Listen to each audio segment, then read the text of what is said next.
Hey y'all, welcome back to another video. So I want to show you all some things that I write in my Bible. Now, before we get started, this is the scriptures translation, and I will leave the link to this particular Bible in the description. No, it does not come with this cover. I completely customized this, including making a new cover. As you can see, it is thick, but it is not that thick when you get it. It is like probably a fourth the size of this. It's this big because I have added paper. I have interleaved it because I did not want to buy a Bible that was already interleaved because of the translation. I think the ESV is the only one that is actually interleaved that comes with extra pages. I don't like that translation. So let's look at some things that I add to it. So this is in Second Kings. I'll write here like Gehazi and what the name of it means. Just some thoughts here.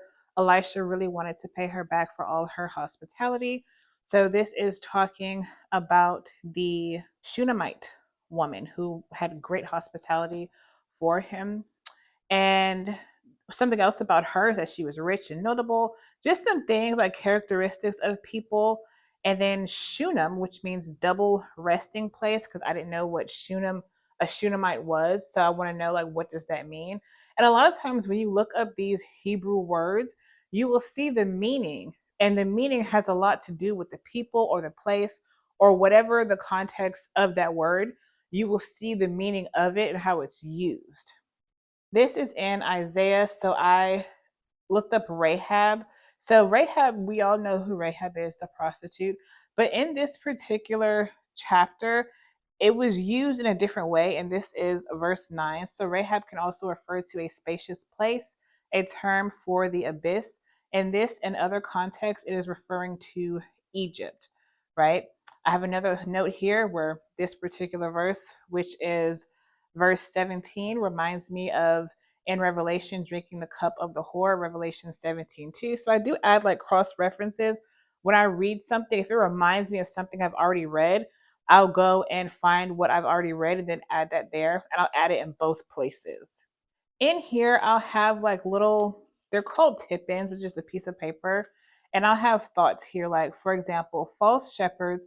Nothing has changed even in today's time. And I put the date when I wrote this. People are led astray in these churches, which are claiming to be led by those chosen by the Most High. But they chose themselves, and the Most High is not in them, nor their churches. And then I have Acts 17:24, Yahuwah, who made the world and all that is in it, this one being master of heaven and earth, does not dwell in dwellings made with hands. So that's basically the scripture that goes with what I was saying here, just my like inner thoughts. So social media has made it even more convenient and popular for anyone to be a teacher or prophet. There are many who are new to the faith who stumble and turn from the faith because of the lies, or they cleave to a shepherd who leads them right to the pit. The sad part is that there are those who claim to be Yasharal, who are self-proclaimed shepherds, who are doing the exact same thing in this chapter. And this particular chapter was talking about false shepherds. So I had like all these thoughts, and then I added in like all these different scriptures or cross references because obviously there's not enough space to write all of this. This is the first chapter of Ezekiel. So I kind of wrote down like the four creatures, what they looked like, you know, the description that he's giving. Because I'm the type of reader, when I read something, I can see it visually in my head. However, I cannot see this. This is one of the chapters I'm just like, I don't understand what he's describing here. I cannot see this in my head. So, this here is all the mighty men of David, all of them, their names and what their names mean. I am big on names. I have to know what people's names mean because a lot of times, if you know what a person's name means, it matches their character and who they are. So, I did go and define all of the mighty men of David, all of their names. That was fun. Here we have the statue of Nebuchadnezzar and what each part meant: the head of fine gold, the chest and arms of silver, the belly, thighs of bronze, legs of iron, feet partly iron and clay. things like that. Like I just add notes in here. So whenever I go and research things, because I am huge on research, and I do research with discernment, and then I'll just make note of the things that I found to give me a deeper understanding of what is being said. So there's a lot of those types of notes. This here is Daniel chapter 9. When it talks about the different timelines and things that were happening, I made note of that just to kind of put it in perspective and create like my own timeline. Well, not my own timeline, but like to put it all together. I just I have to see things separate than how they're written. That's just how my brain works. I have to see it written like, okay, this happened this time, this happened this time. So I just write it out aside from how it's already written. Now, in the book of Psalms, I do have my notes a little different because Psalms is written differently than other books. So I do have my notes by chapter. And sometimes it'll just be like, what is this verse saying? It'll be if it reminds me of something else, especially if it is pointing to something in first or second Samuel during the time of David. So I do have like these little tip-ins that if I need to write a verse and I don't really have space, I will just use some washi tape and some decorative cardstock and write it in there. And you'll see that a lot in Psalms as I'm currently doing a Psalms study.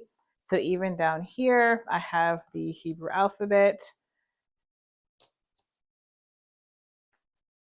Here, I even create like little outlines of the passage or of the Psalms and what each one is. So just like pick little things out and make an outline of what that particular Psalm is talking about.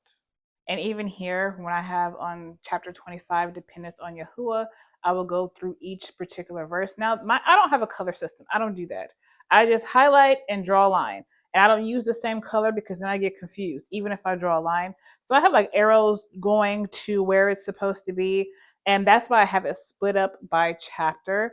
So I know this is chapter 24. These colors go to these particular verses. Again, I have little tip-ins here. I defined a word. I defined the word voice, looked it up in the concordance and how that is explained in the psalm. Then here it says here chapter 30 follows a particular flow, giving praise, then feeling of at ease, Yahuwah's humbling of the proud, coming back to our senses, remorse and repentance, forgiveness. So right again, a lot of outlines. So that's what a lot of the Psalms is like. It's like an outline of how the Psalm is written because it is poetry. So one thing to know about the Bible is that the Bible is written in different types of literary text. So you have historical, you have narrative, nonfiction, you have poetry, you have a bunch of different kinds. So there's that. And these are just like the minor prophets. So I do have like little notes here and there, but these texts are pretty straightforward in what they're saying. And because a lot of them are short, I didn't feel it was necessary to add paper to them, but I still do have like a lot of notes. That should not be in there. That was from when I rebound it. So even here, I just have, yeah, prophecy against the Edomites. That's what Obadiah is about. We have Jonah, and I really went to town on my notes for this one. Micah, just notes in the margins. Didn't need to take too many notes. I even have some where there's space at the end of the chapter. I'll write just my thoughts about what it was saying. For example, this prophecy is about what will happen in our days. Habakkuk was probably afraid because he saw things he had never seen before. So in Habakkuk and in Daniel and in the book of Revelation, the way that they're describing things and how afraid they are, my thinking is that they're seeing things that we would see in our day that they didn't have in their day. So when it comes to end time prophecy, they could have been seeing planes and tanks and guns and things of that nature because the weaponry is different now than it was during their time. So he was probably afraid of seeing these things that they didn't have because they're looking into the future. So I'll write things like that and just little thoughts that come to mind, little thoughts that Yahuwah is like, hey, listen, write this down. And I will write it down. Okay. In Zephaniah, this prophecy has not yet happened. I'll write that for like the minor prophets. And here the second temple was built by Zerubbabel, enhanced by Herod the Great, then called Herod's temple. It was destroyed in 70 AD. The first temple was built by Solomon, though David wanted to build it. Yahuwah said no because David was a king of war and Solomon was a king of peace. And I made a note here, read 1st and 2nd Kings to get that information. Zechariah, this is also an end time prophecy. So just little notes that once I read it, I'll go back and like add a note like that. I'll read like, oh, this has not happened yet. So this is the end time. Book of Job. I have a lot of notes for the book of Job, a lot of defining names, and then even cross references to look in other places. So when I reread it, I can go back and look at these particular verses: Genesis 4:22, Joshua 15:41, 1 Kings 14:21. All right, the book of Matthew. I have a lot of notes, y'all. Like a lot of notes.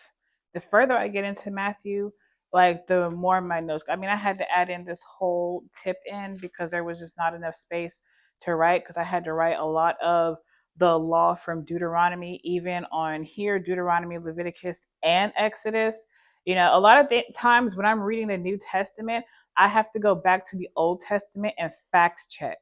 This is why you should test everything and examine everything, including what is written in this book. A lot of my time that I spend in the New Testament is going back to the Old Testament to fact check, because what I have realized is in the book of Acts, a lot of the scriptures that are written or that are referenced, I go back into the Old Testament and I realize that those scriptures are being taken out of context. A lot of the things written in Acts, they were taken out of context. I don't know why they wrote them in there or whatever, but a lot of them that are used are taken out of context. So I made note every single time, and we'll get to there in a second. But even in the book of Matthew, because Matthew is one of the books that heavily references the Old Testament, I fact check every single time. Have to test all things. Even down here, I have, I'm not sure what this, I think this goes to verse 20, Sirach 29, 10 and 12, and then Tobit, I think it's Tobit 4, 9 through 10. So even some books from the Apocrypha that I have read referenced here as well. Notes, again, especially if I'm cross-referencing, if I don't have space, I'll just add some sticky notes in here. I even defined the word blasphemy, what that means. That's G987. Yeah, y'all, like heavily cross references. I was like, wait a minute, there's a lot of cross references here, a lot of verses here for chapters 10 and 11. Always have to add them in. This is when I was going over the whole 3 days and 3 nights. Yahusha did not rise on a Sunday. I'm gonna leave it at that. Read it for yourself. He did not rise on a Sunday. Let's get into the book of Mark. Y'all, now this one has a lot of notes because there were just a lot of things that I thought I was like, I don't know about that. You know, a lot of questions, lots and lots and lots of questions. There's a lot of questions in the book of Mark because I'm just like, I'm not quite sure. I don't think that happened. I don't think that that's true. Yeah, lots of questions, research. You know, whenever Yahuwah gives me revelation, I will write that down. And sometimes it's not instant revelation. It's like it'll be like a while later, a few days, could be a few weeks, could be months, and then it'll pop up in my head and like, oh, that's what that means, and I'll go back and write it.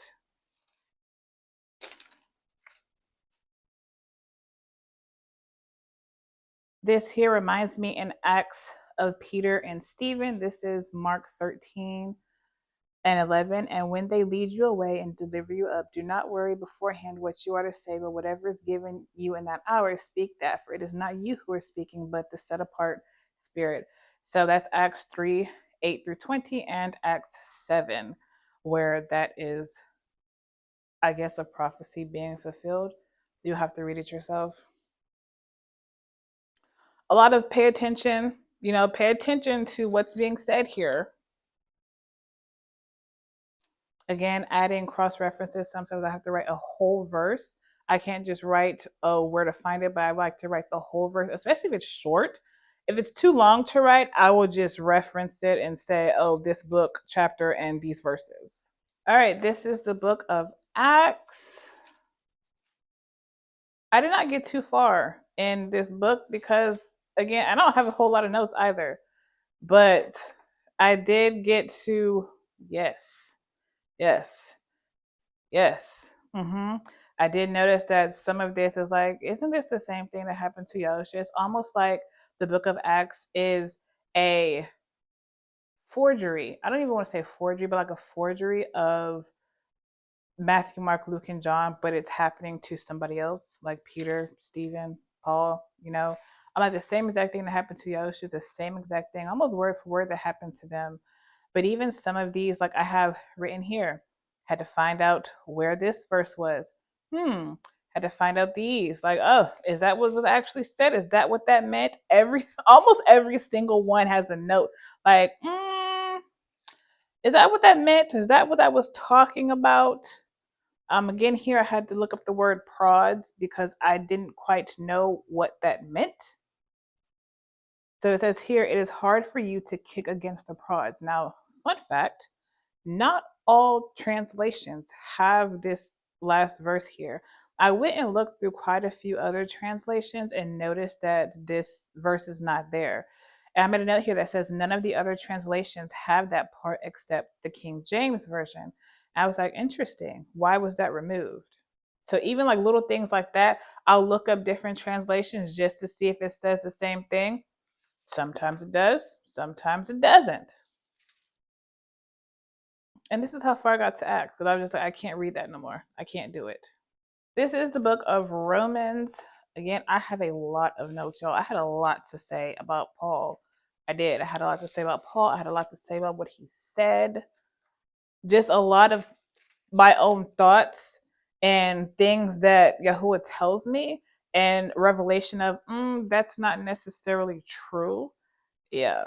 And then also I make noting here about how people take some of these scriptures out of context when I'm actually sitting here reading the whole context of how it was actually written. And it's like, well, how did y'all get that? How did y'all get that understanding or that meaning or that interpretation? How did I even get that? Oh, y'all didn't read the whole thing. So that's where I also have those types of notes in here as well. Again, a lot of cross references on here. And this is the end where I taped this over. There's actually verses under here, but these verses that are under this paper are highly irrelevant. Listen, I'm not going to really get into that. There's some stuff in this New Testament that I'm just like, that is highly irrelevant. What does that have to do with the Most High? And I'll just put paper over it and cover it. That's what I will do. Absolutely. So that is all that I have for y'all. Those are just some of the things that I write in my Bible and the notes that I take, how I annotate. I mean, we didn't even get into Torah. Like y'all, I didn't even add paper to this, but I do have like a bunch of notes in here. So that's cool. I thank y'all.